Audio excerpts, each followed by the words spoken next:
अस्सलाम वालेकुम नाज़रीन, एक नई वीडियो के साथ आपकी खिदमत में हाजिर हूँ। वसीम बादामी और बैरिस्टर अकील मलिक के इरशाद भट्टी को रिश्ता इज़्दवाज में मुंसलिक होने पर तंज़ व मज़ाक़ से भरपूर मुबारकबाद। चलिए नाज़रीन, वीडियो देखते हैं। वीडियो पर जाने से पहले आपसे रिक्वेस्ट है कि मेरे चैनल को सब्सक्राइब करके बेल नोटिफिकेशन को ऑन कर लीजिए। भट्टी साहब बताइएगा, पिछले दिनों में आपको लगता है कि आपकी ज़ाती ज़िंदगी के हवाले के अलावा भी जो वो कोई बड़ी पेशरफ्त हुई है दुनिया में, अमेरिका में, कुछ आपको लगता है ऐसा हुआ है कि जिसने भी असर दिखाना शुरू किया और आने वाले दिनों में मजीद असर दिखाएगा, या बस ठीक है हल्की फुल्की मौसीकी है, इससे कोई बड़ी डेवलपमेंट होने वाली नहीं है? पहली बात तो ये है कि मैं तवक्को कर रहा था कि मेरा भाई मुझे मुबारकबाद देगा, लेकिन आप बहुत ही कंजूस निकले हस्बे साबक। मुझे नहीं पता था कि आप इसको बाकायदा इसका तस्करा करने में आप कंफर्टेबल हो टेलीविजन पे या नहीं, इसलिए मैंने अब मैं प्रोग्राम रोक के जो है नाज़रीन, जनाब इरशाद भट्टी साहब रिश्ता इज़्दवाज में मुंसलिक हो गए हैं कुछ दिनों पहले, तो जब हम इनको तहे दिल से मुबारकबाद पेश करते हैं, अल्लाह ताला इनकी जिंदगी को खुशियों से भर दे इंशाल्लाह। मेरी तरफ से बहुत मुबारकबाद इनको भी और मेरी तरफ से मुबारक अकील साहब की तरफ, हुकूमत वक्त की तरफ से भी और मीडिया की तरफ से मैंने नुमाइंदगी कर ली। आपने हमें बुलाया नहीं, लेकिन आपको मुबारक हो सबकी तरफ से भट्टी साहब। और दूसरी बात यह है कि अकील भाई को और हुकूमत को बता दें कि मैंने इद्दत पूरी करके तो निकाह किया, बल्कि इद्दत की जरूरत ही नहीं थी। अच्छा। तो लिहाजा मेरा निकाह पे मेरे खिलाफ कोई केस नहीं करना। कल को अगर आपसे मामला बिगड़े तो कुछ कोई और कहानी सोचें। ठीक हो गया, ये नोट कर लिया, अकील साहब ने लिख लिया। तो ये पूछ लें बादामी साहब की इद्दत वाला तो चले मामला ठीक है, लेकिन शिद्दत में तो नहीं किया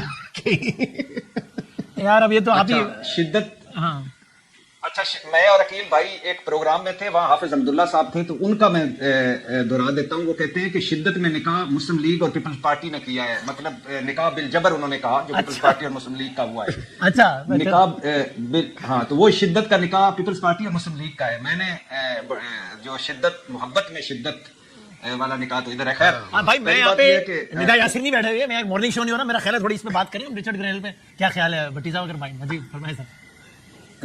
यार आज कितना अच्छा शो जा रहा था। चलो अब वापस आते हैं। अब आ जाइए रिचर्ड गर्नेल साहब पर या ग्रेनल साहब पर। और इसमें मेरा भट्टी साहब मेरा प्रिसाइज सवाल यही है कि आपको लगता है कि यानी दो सूरतें ना कि ये वाकई इतनी टेंजिबल बड़ी डेवलपमेंट तो है, अनयूजुअल तो है, ये तो तय, लेकिन वाकई ये इतना बड़ा ये हुकूमत के लिए आने वाले दिनों में मसला खड़ा कर देगा, या बस ये हल्की फुल्की मौसीकी चलता रहेगा, ठीक है इतना भी कोई नहीं? ये सवाल है भट्टी साहब। भाईजान मैं तो अभी पहले सेगमेंट में शेरी रहमान साहबा की मासूमियत भरी गुफ्तगू सुन रहा था। मैं बड़ा हैरान हुआ कि जिस तरह वो अटक अटक के उर्दू बोल रही थी और अटक अटक के मासूमियत के डोंगरे बरसा रही थी। मैं हैरान हूँ कि वो अमेरिका में पाकिस्तान की सफीर भी रही हैं और पुरानी पार्लियामेंटेरियन भी हैं। वो क्या बातें कर रही थी कि ये कोई प्रेस कॉन्फ्रेंस थोड़ी थी, ये कोई इंटरव्यू थोड़ा था, पता नहीं ट्रंप साहब ने ये देखा भी होगा कि नहीं देखा होगा, पता नहीं ट्वीट असली भी होंगे कि नकली होंगे। भाई शेरी रहमान साहबा, हमारे सामने है तारीख बताती है कि नवाज शरीफ साहब जेल से जद्दा कैसे गए, बिल क्लिंटन साहब की वजह से, बेनजीर भुट्टो इक़्तिदार में कैसे आई, अमेरिका और बरतानिया की वजह से। एक कॉल अमेरिका से आई परवेज मुशर्रफ साहब को पोलन पॉल की, और हम 9/11 के बाद अमेरिका के इत्तेहादी बन गए। एमल कासी साहब क्यों अमेरिका के हवाले हुए? अमेरिका के दबाव पर।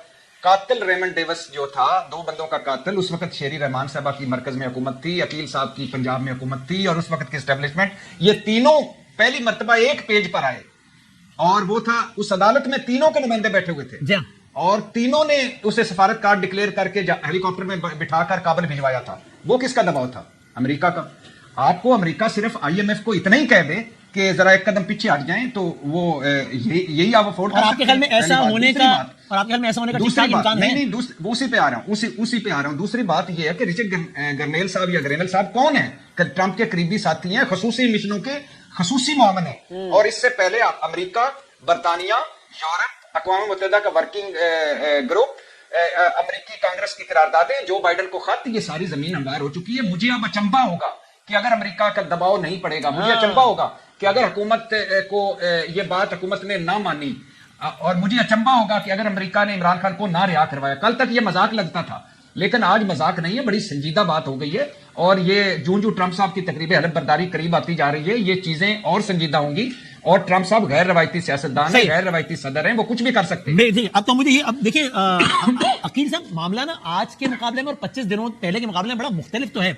इस पर तो आप इख्तिलाफ कर सकते हैं कि जनाब आप कहेंगे कि नहीं कुछ नहीं होना, कुछ जानते हम क्या रहा है। इससे तो कोई भी इख्तिलाफ नहीं कर सकेगा कि जो कुछ हुआ है ये बहुत अनयूजुअल हुआ है। मुझे कोई ऐसी मिसाल याद नहीं पड़ती कि एक बंदा नुमाइंदा नॉमिनेट हो गया और वो टिका के एक ही बात कर रहा है, वो ट्रोल कर रहा है बाकायदा मुखालिफिन को, वो रीट्वीट कर रहा है, वो लगा हुआ है। तो भाई अब तो भट्टी साहब की बात ठीक लगती है बजाय, کہ یار اب تو اس سب کے بعد تو اگر ٹرمپ آ کے بالکل خاموش ہو جائے اور کچھ بھی نہ کرے خان صاحب کی رہائی کے حوالے سے تو حیرت ہوگی کہ یار پھر یہ سب کیا تھا. آپ کو نہیں حیرت ہے یہ جو کچھ ہو گیا ہے اس میں عقیل صاحب؟ بسم اللہ الرحمن الرحیم. وسیم بھائی بہت بہت شکریہ. دیکھیے سب سے پہلی بات ہے کیا منظر کشی کی شاد بھٹی صاحب نے, میرے تو بڑے بھائی ہیں, کاش اس منظر کشی میں وہ یہ بھی کہتے کہ بانی پی ٹی آئی جو اس وقت کے وزیر اعظم تھے عمران خان صاحب ان کو کیسے لایا گیا, تو یہ بھی تمام تر حقائق عوام کے سامنے بھی رکھنا ضروری تھی. میں یہ ضرور کہوں گا کہ رچرڈ گرینل صاحب کے اوپر بہت زیادہ بات چیت ہو رہی ہے. It's nothing more than just tweets and retweets. ابھی کیا ایڈمنسٹریشن میں باقاعدہ طور پہ ان کی انکلوژن ہو گئی ہے؟ نہیں, ایک نامزد تو کیا ہوا ہے, لیکن کیا ٹرمپ نے اوتھ اٹھا لیا ہے؟ ابھی 20 تاریخ جو ہے وہ کافی دنوں بعد ہے, اور یہ نہیں کہا جا سکتا کہ یہ ان کی ذاتی رائے ہے.